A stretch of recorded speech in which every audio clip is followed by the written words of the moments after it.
So I never got to grab a hold of the thug Tupac, right? So I got the Me Against the World or the All Eyes on Me. So the lyrics, right? So at the time that I started developing admiration for Tupac, I had became a Muslim. So I was rebelling against my mother's Christian beliefs. What made, how did, wait. I was in a boys' home. So you became a Muslim because you... First I joined the gang, okay. right? And the gang led me to Islam. Got it. As most niggas do. Because you were learning the discipline or... No, because that's where we was having the gang meetings at, in the chapel with the Islam niggas, right? Yeah, that's where, yeah, and you know, and we get to kind of buck the system with the food. So it was just it was an outlet.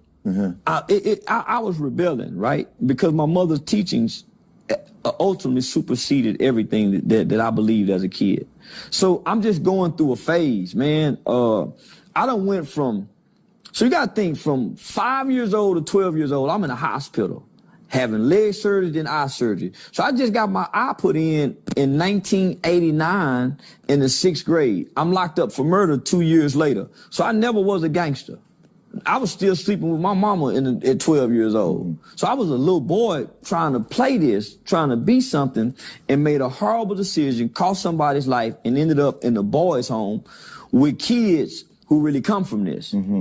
But I'm a little braveheart. I'm a little braveheart little nigga. So, you know, and I know how to act. You know, I done saw Uncle Wayne, so I want to fit in. I don't give a damn. Whatever we got to do to fit in, I want to fit in. So that means if we got to hurt somebody, yeah, I'll hurt somebody. Even if it feel bad, it feels better fitting in. Right? So I joined the gang.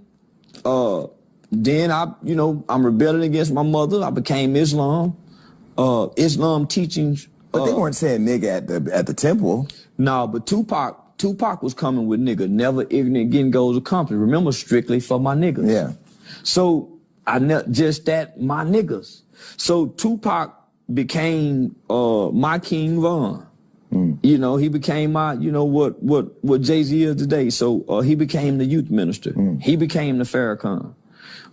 He became the Martin Luther King, as I read about these other people. So he became that figure. So when I got out, I get made nigga tattooed. So once I started getting into social media, I started using acronyms. GAME, G-A-M-E, game applied means elevation, because I know this is what gets the young niggas' attention. Pimp, proper instruction, motivate people, put it in my pocket. So I'm using acronyms just to talk to to get the young people's attention. So I met this old man named Weasel. Willie Charles Price. He's 77 years old, going on 78, born in 1945. He had a club that was called Texas Nigger. With the hard R? With the hard R. In the 70s, in Fort Worth, Texas, on Evans and Rosedale, he had a club that was called Texas Nigger.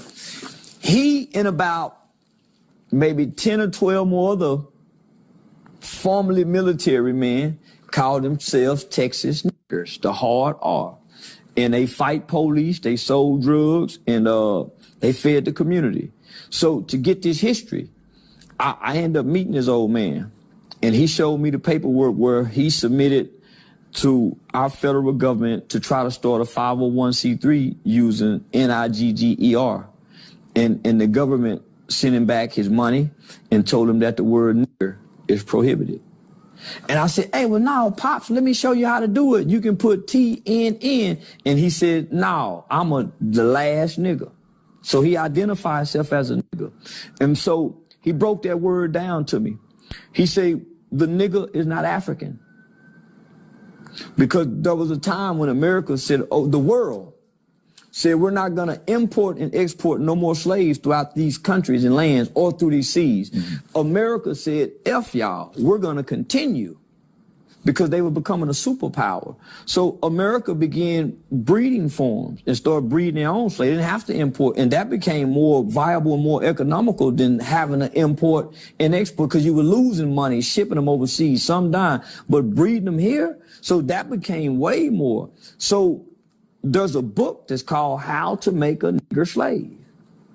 So that's a book right now? You can look it up. So me being the academia kid that I am, I grew up reading Huckleberry Finn, Mark Twain, one of my favorite artists.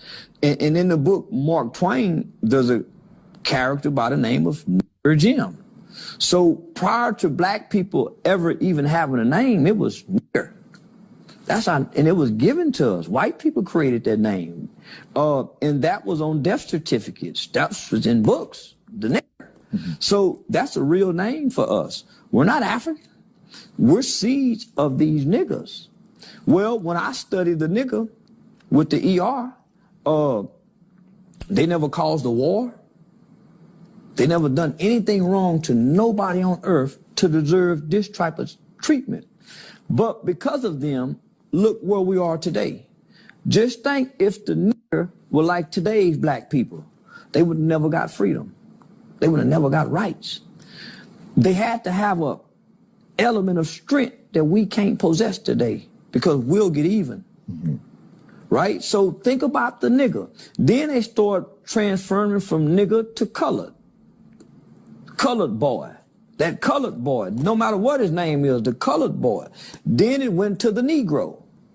Then we start having names. But Jim was the first nigger to ever get a name, if you understand American literature, nigger Jim. So this is interesting because you're going to link up with Kanye West tomorrow. Kanye, as you know, said that he felt slavery was a choice some time ago. He was literally sitting here before I launched the show, and I had a conversation about it. And, you know, he was forgiven by the culture before he decided to go left. Do you think slavery was a choice? Yeah, it was. The Haitians fought back and won, and they're still penalized for it today. Yeah, they could have fought back. They could have been had a slave revolt on those ships. Yeah, slavery was a choice to go down. Each time they brought you up and washed you off, man, you had a chance to jump off. You had a chance to fight. What do you say to the people that were critical of Kanye and they're going to yell at the TV right now saying that it wasn't a choice? They didn't have weapons. They didn't have the tools to get free. And that, I mean, we know that slaves... Well, slaves did die. Not all of them. Not all of them. But even still, right? When you get here off the ships and they start dispersing you elsewhere, it's only master, his wife, his children, and the overseer who live somewhere. But it's 50 of y'all here. It's a choice. But does the nigger believe it's a choice, or do black people believe it was not a choice? Black people. Because ain't nobody been talking to the niggers. Because if we really been talking to the niggers, there's no way we would do one another the way we do one another. There's not many niggers left who really know that word. Mm-hmm. Who really know this. That word is so powerful. White people want it to cease and desist because it's a hell of a reminder. So in trademarking the word nigga. So I trademarked the word nigga because I can never be a nigger. Right. And that word is prohibited. But is it nigga like the way it's spelled on your N-I-G-G-A, but it's an acronym. Wait, but you own the trademark? Yeah. Out of everybody in the world that uses the word? Yeah, I submitted the paperwork to the government. They approved it and all that. So you can actually tell people, don't say nigga? I don't want why. Now, that word should be in bright lights. Where? Like how that Hollywood sign is. It should be nigger up, N-I-G-G-E-R, up under Hollywood. Because these were great people. And that word should be admired. But when we say slavery is a choice, does that embolden white supremacy and white people thinking that, see, he even said it was a choice. Because being here is a choice. You didn't have to come here, but we didn't have to get on the boat, is what you're saying. We could have died. Well, we had a choice to fight too, though. We had a choice to fight too. In the movie Roots, they show us one episode, right? Where they all went up, get ready to take a bath, and they decided to fight back, got a hold. We could have done that every day. They showed us the movie The Birth of a New Nation with Nat Turner. But most people don't know there was a lot of revolts other than what they just tell us about Nat Turner. Rosewood, Slocum, Texas. Black Wall Street was even rebuilt. They don't even tell Black Wall Street was rebuilt. Not to the capacity of what it was, but it was rebuilt. Will Smith's Emancipation. Come on, Did now. you watch that? I hadn't seen it, but I'm familiar. Yeah. So I'm saying we could have, but I can't say the fruits of white America's labor, but the fruits that come with being submissive, following the rules, it seems to be much greater than having our ultimate freedom. Because now, in my mind, you can't make me believe that this group of niggas won't be digital slaves. Mm-hmm. So do you think the people who have a problem with people who say slavery is a choice is because they've been conditioned to believe that being submissive during that time, is what you're calling it, was the only way to survive? Yeah. Well, the word nigger, N-I-G-G-E-R, wasn't, every black person wasn't called nigger. Mm-hmm. You was a boy, gal. You wasn't a nigger until you disobeyed. Mm-hmm. So why wouldn't you want to be a nigger? Mm-hmm. You wasn't a nigger until they got mad. Come here, nigga. What you doing over here? Other than that, you was boy. What you looking at, boy? So there was different classes and different statuses. So in my mind, the nigga supersede everybody. The nigga got whipped, the boy didn't. Mm-hmm. The nigga got sold, the boy didn't. So for those that says, well, slavery wasn't a choice. Well, it's people looking at the glass half empty or half full. Mm-hmm. Yeah, I mean, I'll say, you know, I don't get into the whether it was a choice or not because I wasn't there. I mean, I look at slavery and I've read the history books. We didn't write the history books. That's a whole other conversation we can go on. I get it, right? You know, I think that people's digestion of the sentiment that slavery is not a choice is to somewhat side with the fact that we've welcomed or participated in oppression. That's even, you can even break that down and say we did. We did. Well, let me just say this. Harriet Tubman says it, that she could have saved a whole lot more. Only if. That statement right there alone said that we had a choice. And is she Harriet Tubman, is she heralded a hero because she took the courage to not remain a slave? Not just that. She went back. She kept going back when she didn't have to. How many of us would get free and go back? Well, we're free now. We don't go back. That's what I'm saying. How many of us will break out to go break back in to keep breaking out, man? So she kept doing it. That's what make her who she is. So you owning the word nigga, and now Nigga Nation is on your chain. Yeah, never what is ignorant Nigga getting Nation? goals. Never ignorant getting goals accomplished. All the po niggas that everybody does. The po nigga, the nigga to me is like the dog that won't nobody pet. And the dog don't want to be pet because it ain't never been petted before. Everybody been kicking this dog and that. Get away from her. Get throwing rocks. That's the nigga. That's the nigga. Don't nobody take that dog. Oh, he got ticks and that's the nigga. And that's our babies. If he ain't cleaned up, so even though we don't like the word nigga, what's more prolific in our culture, in our community than a real nigga?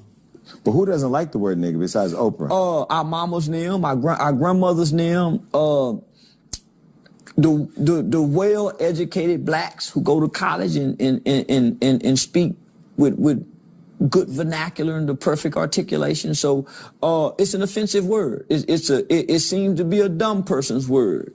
But I see it as a group of people who don't have an identity, not as a race of people, but as a nation of people who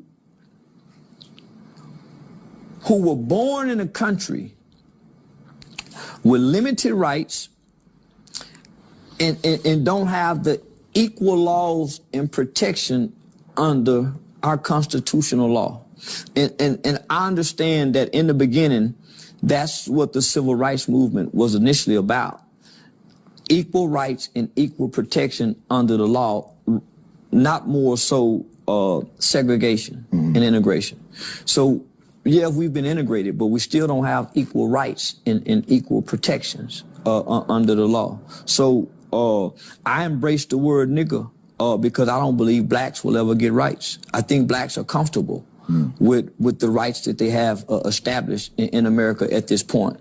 And I think that the niggers can re-identify themselves and get to the United Nations and get human rights as a nation. What do you think about Oprah Winfrey, who believes black people shouldn't use the word nigger because it's the last thing a slave heard? Well, it's a name that was given. It's a name that we answer to. I don't think Oprah really can have a voice when she's went to Africa to build schools, when our young black girls need schools over here, etiquette schools. When you look at our culture, we can use a few schools over here, Oprah, like you built over there for those young ladies in Africa. So I don't think she have much to say to us, not to the niggas. She can talk to black people because black people watched her. But the niggas don't pay Oprah no mind. They love Sexy Red. Why do you think Oprah doesn't get the need to talk to niggas?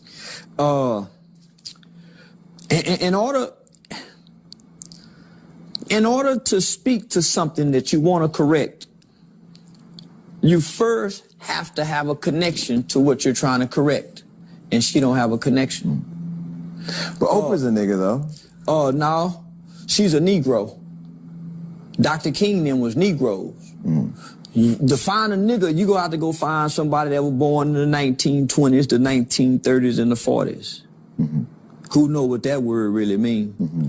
We're offended by a word and we really don't know what it means and who those people are and were because they weren't black. You go ask them about black, they don't know nothing about black. So the Negro is the children of the nigger. The Negro looked down on the nigger because the nigger couldn't really read or write. The Negro went and got the education. The nigger didn't. The nigger had the trade. The Negro got the trade in the education, but taught his children to look down on the trade, to go get the education. But isn't the argument, though, to white people and others that nigga and nigger or the Negro, it is all an assimilation of the same thing to them? No. White people in the world respect the nigger way more than they honor the black people. That's why we getting treated the way we getting treated. And they got what they got. They got rights, remember? We got the rights that they got. What have we got being black? The rights that we voting with today is the nigger rights and the Negro rights. The blacks hadn't got nothing but entertainment. So no, they don't look at us the same. They look down on us.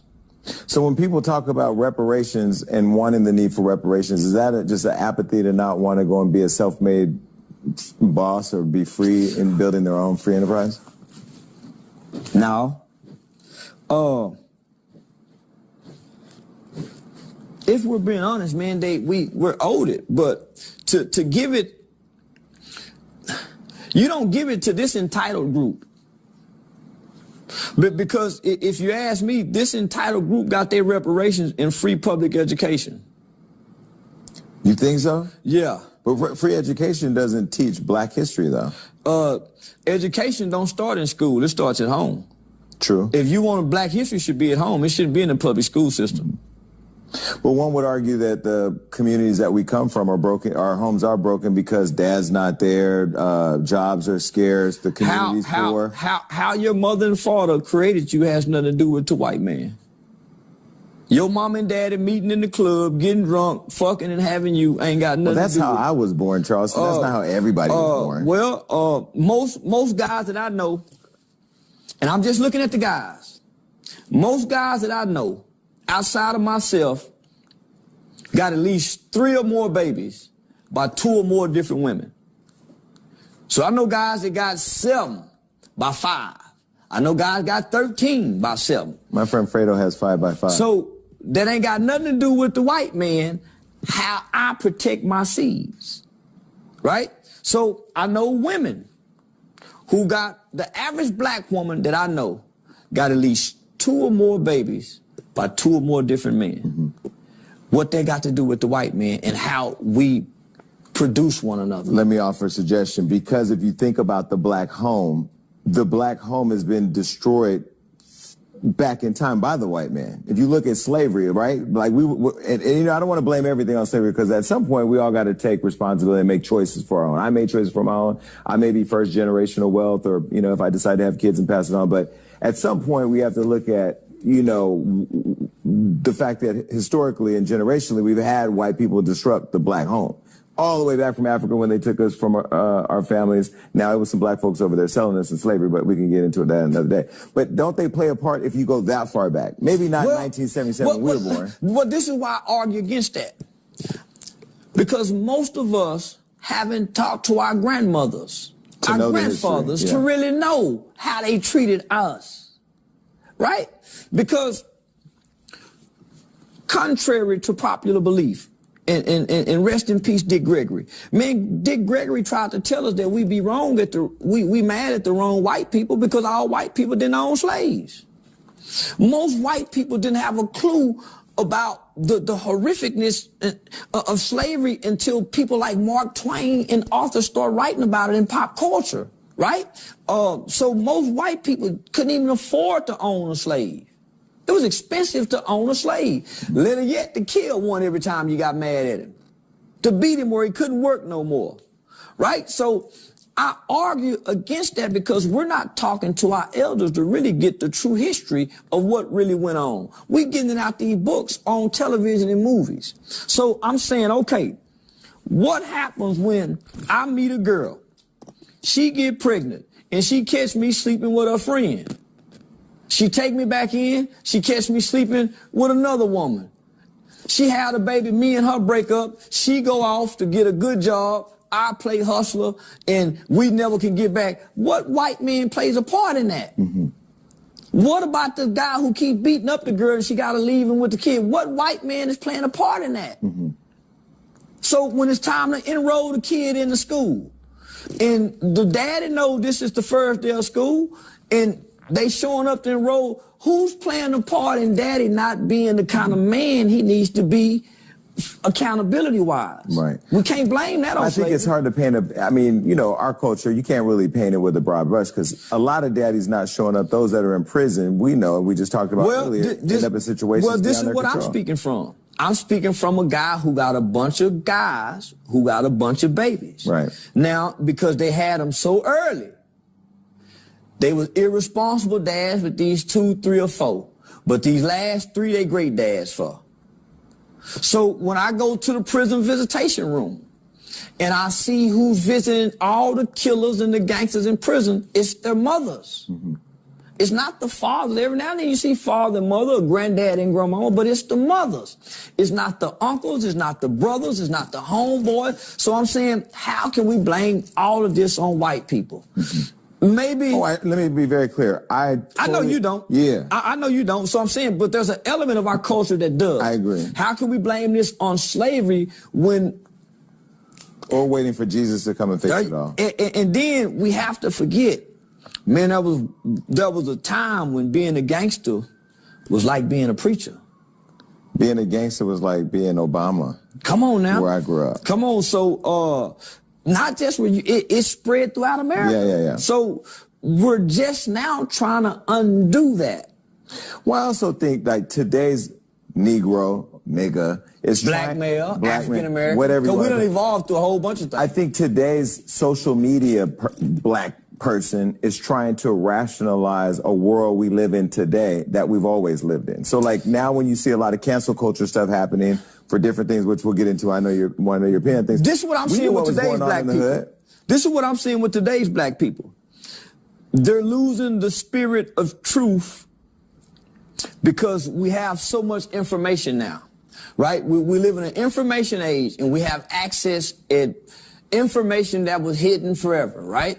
But we don't know how to decipher factual, credited, what's true. So it's all mixed in. Or it was just somebody's opinion. There you go. And so because we all have access to this, but we all don't have the knowledge to decipher the facts, truth, or whatever. So now we're more separated because our ideologies, the Hoteps, the Hebrews. So now we got all this new information, and now we don't have the spirit no more. But how does okay, we're going to go before I go there, because I want to go right there. You said, because I'm black and white, so you've called me a mulatto. We've had Lotto here on the show. She doesn't want to be called My son's a mulatto. Okay. So I'm black and Italian. You said, I'm going to read your quote. Basically, you said black people and white people are too angry. A mulatto That's exactly what was I a said. gift from God to bring us all together? That's exactly what I said. I said that we're going to bring peace in the world. Peace in the world. Yeah, I said that God is going to use the mulatto, the mulattian, to usher peace into the world. How did that happen? Because I had biracial children. I wouldn't let my son play with all black kids. But because I see black kids, man, it's you can't be loving. You can't be a loving kid amongst black kids. I would tell my homie, why you got to teach your son to fight? Homie, let the world teach him when it's time to fight. Why are you teaching him as a baby to fight? But that's the culture. Nigga, I'm teaching my son love. Come here, baby. But you'll say, oh, boy, you raised him to be gay. With love?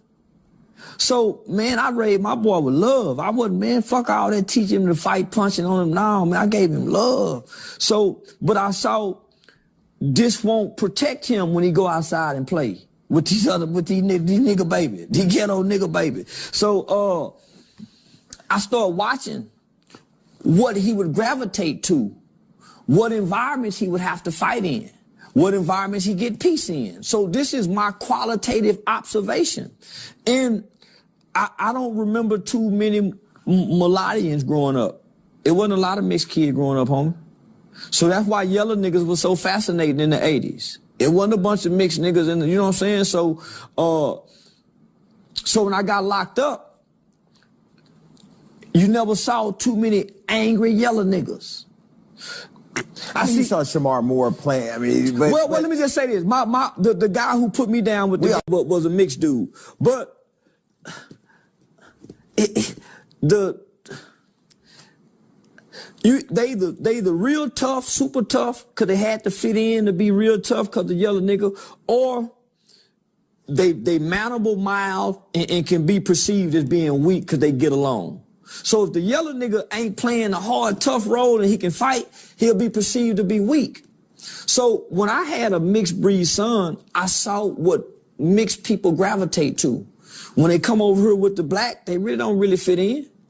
They hair too pretty, their skin too, so when they come over here with the other side, you ain't white, you ain't, so there's no medium for them. But that's the colorism black people would say was created by white supremacy. Well, is that blaming it on the white folks? Well, no, I'm not blaming it. So my mother always told me all things work for the good of those that love God. So whatever God created, whatever reason man created that for, is gonna be used for good. I agree with that. So when I look at mixed people, man, they fit in everywhere.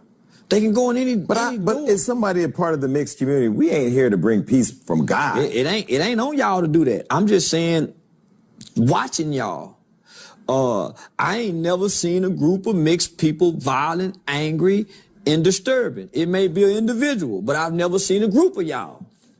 Nowhere. I ain't never seen a group of yellow niggas causing trouble, fucking up, none of that, nowhere. So that's all I'm saying. So my son is 20. I've been strategically paying attention to mixed people, and that's whether on the job. It's just because y'all can't fit into the hate. So for the most part, in your family, you bridge the family together. So my Mexican side, they didn't like the fact that she had that, but because the baby was what it was, they learned to love the baby. They learned it, so it bridged something. So if nothing else, barriers are broken with mixed breed people. Well, mixed breed people go through hell right too, because y'all go more than any. Because you don't really belong in any one. Get right here up. You just like the nigga. Get on, boy. Yeah, you're trying to be that bridge. Okay. But you don't believe all dark-skinned kids. I'm just saying that America haven't always had mixed babies, right? So we probably the first generation of black people who got to openly date white girls and have babies, and it's no real stigma to it. But your mom and them had a stigma. Oh yeah, my grandparents did. Come like on my now, mom dating black yeah. men. So I'm the first person in my family that got mulattians. I'm the first black male in my family with mulattian babies. So after me, my lineage is mixed. It ain't no more unless I make another full black baby. But I'm just saying, when I look at nationalities, whether those are Arabs, Russians, North Koreans, there's a lot of hate in the world. There's a lot of ethnocentric ideology, belief system that I'm better because I believe this. But the mixed child, they don't embrace hate. It's hard. Where can they hate it? And they're in the middle. I mean, Drake hates Kendrick. I don't think there's no hate. I think something happened behind the scenes we don't know about. And these some niggas just having some they say it's over a girl. But if all this went down over, so wait, really, who do you think won between Drake and Kendrick? From the response of the crowd and the cheers, Kendrick. Yeah. Yeah, Kendrick. Okay, so back to the mulatto thing. Why don't you believe Latinos can use the word nigga? Because some people in New York and in communities that are mixed, we just say it in the hood. We all live in the same hood, so why not? All my Latin King partners use it. Because they can't use it at the dinner table, at Christmas time, at Feliz Navidad time with their people. Yeah, now if they can go nigga at Christmas time with their grandmamas and muddies and them, they gotta wait a little while because the nigga's still the NIGGR is still here and sprinkled out around. Once they gone, then y'all come join us with the nigga shit because in Texas, our Mexicans are niggas. They got gold teeth, bald face, they rap nigga, no, they niggas. But when I come out here to California, man, my SA partner and them, they not niggas, they vato, ese. Right. Yeah, so I think. But as the person who runs Nigga Nation and who trademarked nigga, can we just settle it now as the person that owns the word, literally? Yeah, everybody can say it. Everybody nigga. Yeah, niggas out. See, I want to make the word inclusive. Can white people say it? Yeah. Let me just say this. No, because only you can speak to the guardrails of the use of a word that you own. Because when Kendrick had that performance and that white girl was rapping in the audience and she said nigga, he stopped the show to tell her you can't use the word. Yeah, she can use nigga. Yeah. Man, you got to remember now. The spirit of the nigga was a motherfucker. The hymns and the songs that they sang. You got John Brown. You know who John Brown was, the abolitionist who went and died, had his son. So, man, the spirit of the nigga, white folk got it too. That was when you see Dr. King holding hands on them front lines, man, there's some white people he holding hands with. Bloody Sunday, man, when they come through hitting them, man, it was some white people out there. So we can't exclude the ones that can tap into the spirit.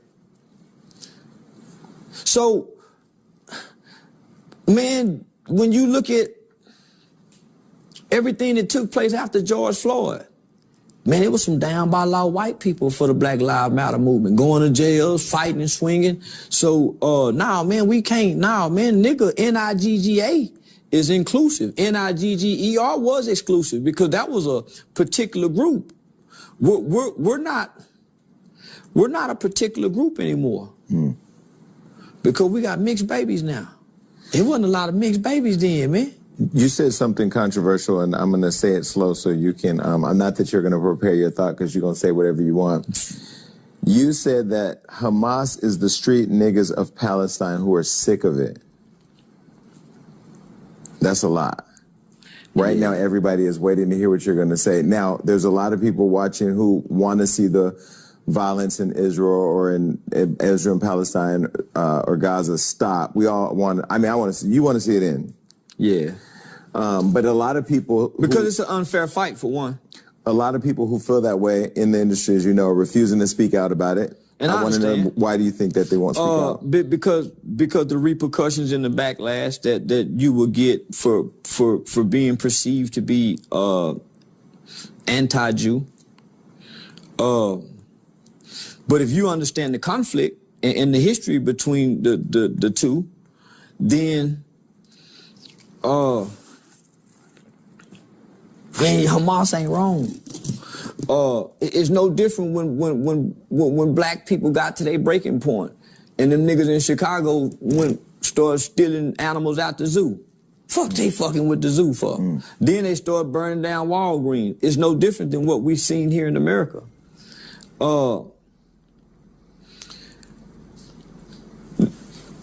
They believe their land have been taken. And not only have their land been taken, they've been pushed to an open world prison in their own land after it's been taken. And not only that, they have the bullies who supports them and give them all the firepower, all the technology from eavesdropping to camera spying. Many people ain't got no freedom with the Jews over them. The Jews is the overseer, like the slave owner. So how much longer can they take it? How much longer do they have to take it? But they say, man, we have to do, come on, man. So two wrongs don't make a right, but when you push to the edge, do you let them push you off or do you push back? So in my mind, I see them pushing back, right? Let's get us some leverage. And